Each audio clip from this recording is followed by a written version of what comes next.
the way that this book was talking about it was like nostalgia is all about what you, as an immigrant, what you are remembering from the past space that you grew up in. So, someone that immigrants from Europe to America, and then they have nostalgia of their life in a previous location and what that was like and the type of culture that you're surrounded by and the types of foods that you eat and the people that you interact with compared to where we are today, for example, in America or what have you, and how you don't have access to that anymore. So nostalgia does play a big role in my work. I'm trying to shift it more towards that bigger picture, but it did do a lot with like family photo albums.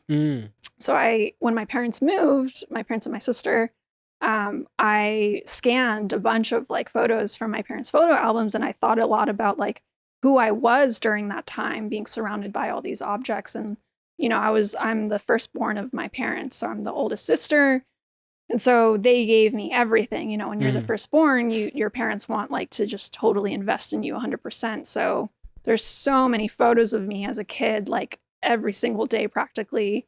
And so I thought a lot about how like photography relates to capturing these memories and how when you look at them as someone that's older, looking at yourself from a different time, it's like all these memories flood you. And thinking of nostalgia, this book talks about it in the way that you're an immigrant moving from one location to another, but then me as a person, who I was during that time versus who I am today is nostalgic to think about, and how the life that I lived moving forward shaped me to who I am today, and then comparing what I had in the past to what I have now, and like where am I going to go in the future, and like what will my kids think of when they look back at pictures of me and pictures of themselves being my age today, and just like goes on and on.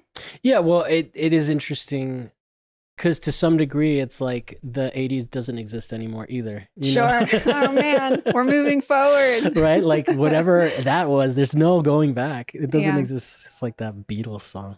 Oh man. The one that makes you sad. Yeah. That's really interesting though. Yeah, it is. It is hard, especially like the idea that your consciousness is continuous, right? Since that point to now, but it's like just hard to even conceive the entirety of it. Like I think I get caught into these like thought patterns where I'm like simplifying my life to like highlights of it, right? Or like, and it's like, no, man, it's 42 fucking years, dude. Like, there's been a lot of boredom. There's been a lot of like everything, like everything has filled this time, not just this like conglomerate of or network of ideas that I'm using to define myself. It really is crazy. And then like you forget shit about yourself, and then you remember, and you're like, oh my God. Yeah. Yeah, well, the brain remembers things more when there's like periods of activity. So if there is a lot more of downtime, or like, you're just kind of like living a routine life, your brain isn't going to remember those things as much as they would when you went on vacation, or you had like a really great date with someone or something like that, so it's like when every time I go hiking, I think about all the times I've been hiking. There you go. Yeah. Am I the only one that does that? Please, someone comment down below. Don't make me feel weird. No, yeah, I agree. And then like maybe you have a flashback to like that ice cream that you got afterwards or something. And then that relates too, it's all interesting stuff.